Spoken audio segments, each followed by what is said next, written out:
Hi అందరికీ.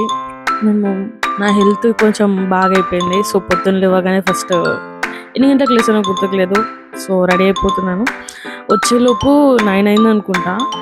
Parcel వచ్చింది ఒకటి అమెజాన్ నుంచి. ఏంటా అని ఓపెన్ చేసి చూస్తే పానీపూరిది పౌడర్ ఆర్డర్ పెట్టాను. వచ్చింది పానీపూరి మసాలా ఇది. ఒకసారి ప్రాసెస్ చేసినప్పుడు నేను చెప్తాను. తర్వాత నేను ఒక విషయం చెప్పాను, గుర్తుందా మీకు? ఈ స్కాల్ప్ మసాజర్ థెరపీది ప్లస్ అలోవెరా ఆయిల్ కలిపి పెట్టుకుంటే ఏమవుతుంది అని చెప్పి. లేదు, బాగుంది. నా జుట్టు కొంచెం ఊడిపోవడం తగ్గింది. సో ఎవరైనా ట్రై చేయాలని కూడా ట్రై చేయొచ్చు. తర్వాత ఫ్రెష్ అయిపోయి థైరాయిడ్ టాబ్లెట్ తీసుకున్నాను. నాకు థైరాయిడ్ ఉంది, 25 mcg అంతే. తర్వాత వాటర్ వేడి చేసి నిమ్మకాయ నీళ్ళు తాగడం స్టార్ట్ చేశాను. నేను అంటే నిన్నటి నుంచి స్టార్ట్ చేశాను. తాగుతున్నాను. రిజల్ట్స్ ఎలా ఉంటాయో చూద్దాం. కాకపోతే నిమ్మకాయ పిండుకొని దాంట్లో తేనె ఒక 3 టేబుల్ వేసుకొని తాగడం అంతే. టీ బదులుగా ఇంకా ఇది టీ మానేశాను. ఇంకా మళ్ళీ క్రేవింగ్స్ వచ్చినా కూడా నేను అంత పట్టించుకోవట్లేదు. ఎందుకో స్ట్రాంగ్ అయిపోయింది ఫీలింగ్. అవసరం లేదు, ఇంకా నేను టీ తాగను అనుకుంటున్నాను. ఐ థింక్ ఈ నిమ్మకాయ నీళ్ళు దానికి రిప్లేస్ చేయడం బెటర్. ఎందుకంటే మనకి కొంచెం ఏదో ఒకటి తీసుకున్నట్టు ఉంటుంది, ప్లస్ టీ మీద అంత క్రేవింగ్ కూడా రాదు. పొద్దున్న లేవగానే ఈ నిమ్మకాయ నీళ్ళు తేనె కొంచెం వేడి చేసి తాగుతుంటే అసలు టీ మీద ధ్యాస కూడా పోవట్లేదు నాకైతే. ఇంకా తాగేసాను. తర్వాత లంచ్ ప్రిపేర్ చేద్దామని ఇంకా రెడీ అయిపోయాను. ఫస్ట్ ఆయిల్ వేసి, ఈరోజు క్యాప్సికమ్ ఎలా వండాలో చెప్తాను. ఫస్ట్ ఆయిల్ వేసేయాలి. ఆయిల్ వేసేసి జీలకర్ర, ఆవాలు, పసుపు వేసేసి డైరెక్ట్ క్యాప్సికమ్ వేసేయాలి. క్యాప్సికమ్ వేసిన తర్వాత వీటిని బాగా కలుపుతూ కొంచెం ఏమంటారు ఉడకనివ్వాలి. మగ్గనివ్వాలి అంటే ఏంటో కాదు, ఉడకనివ్వాలి మంచిగా ఆయిల్లో. అంటే మనం మొత్తితే మెత్తగా అయిపోవడమే మగ్గడం అన్నట్టు. మంచిగా ఆయిల్లో అయిన తర్వాత, వేగిన తర్వాత కొంచెం వాటర్ వేయాలి. వాటర్ వేసి తర్వాత పల్లీల పొడి వేసేయాలి. ఆయిల్ వాటర్లో మంచిగా పల్లీల పొడి వేసేసిన తర్వాత వాటర్లో మంచిగా మగ్గిన తర్వాత, ఉడికిన తర్వాత కొంచెం ఉడుకుతున్నప్పుడే, అంటే మొత్తం ఉడికిన తర్వాత కాకుండా కొంచెం మధ్యలోనే ఉప్పు కారం వేసేస్తే కూడా బాగుంటుంది.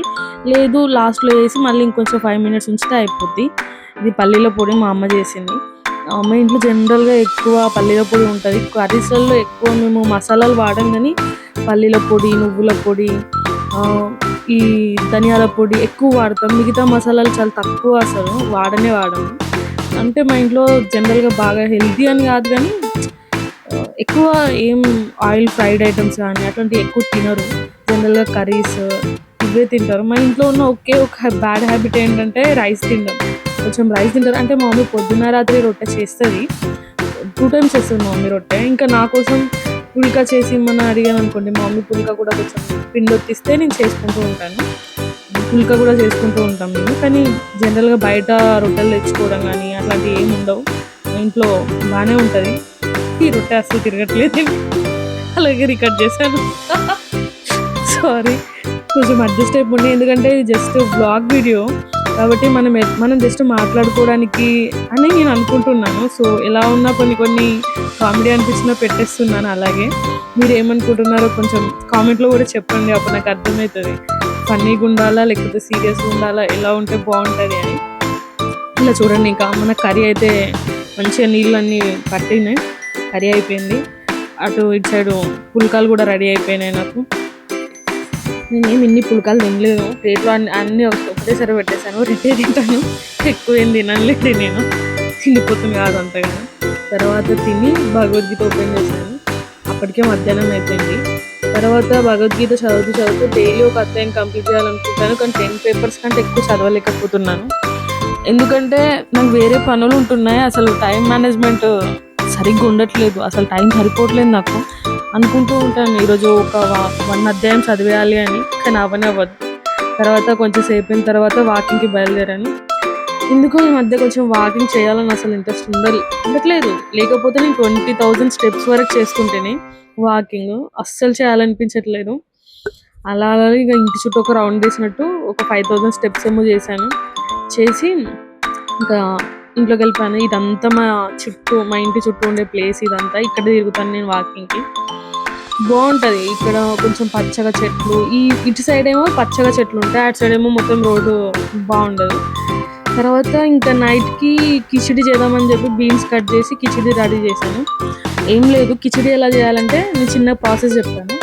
ఫస్ట్ రైస్ పెసరపప్పు తీసుకోవాలి. పెసరపప్పు తీసుకున్న తర్వాత అందులో వాటర్ వేసేసి అన్ని వెజిటేబుల్స్ వేసి ఉడకబెట్టేయాలి. ఉప్పు వేసి ఉడకబెట్టేయాలి.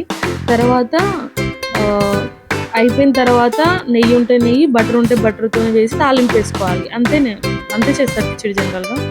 ఇదేమో నేను క్యాబేజీ కొంచెం బీరకాయ వేసి అంచు కోసం చేసుకున్నాను. నాకు అట్టిగా కిచిడి తింటే ఎందుకో అయినా నచ్చలేదు, సో చేసుకొని తినేసాను. అంతే. ఈరోజు ఇలా వంటతోని బయట వాకింగ్, భగవద్గీత, టీ తాగకుండా ఉండడం, కొన్ని కొత్త ప్రయత్నాలు చేసుకుంటూ ఈరోజు ఇలా ఎండ్ అయిపోయింది. కానీ తెలుసా, నైట్ వాకింగ్కి వెళ్దామని మళ్ళీ బయలుదేరాను. వాకింగ్కి వెళ్ళేలోపు మళ్ళీ వర్షం చాలా పడింది. ప్లస్ అసలు ఎక్కువ ఏం వాకింగ్ చేయాలని లేకుండే. ప్లస్ ఆ వర్షం చూసేసరికి నాకు అర్థం కాలేదు ఈ వాకింగ్ అందరు నన్ను అవుతారేమో అనిపించింది ఫస్ట్. బయట వాకింగ్ చేస్తే బాల్కనీలో అనిపించి నేను ఇంకా వాకింగ్ ఏం చేయలేదు. జస్ట్ తిని బొజ్జున్నా. బాయ్ బాయ్, అంతే.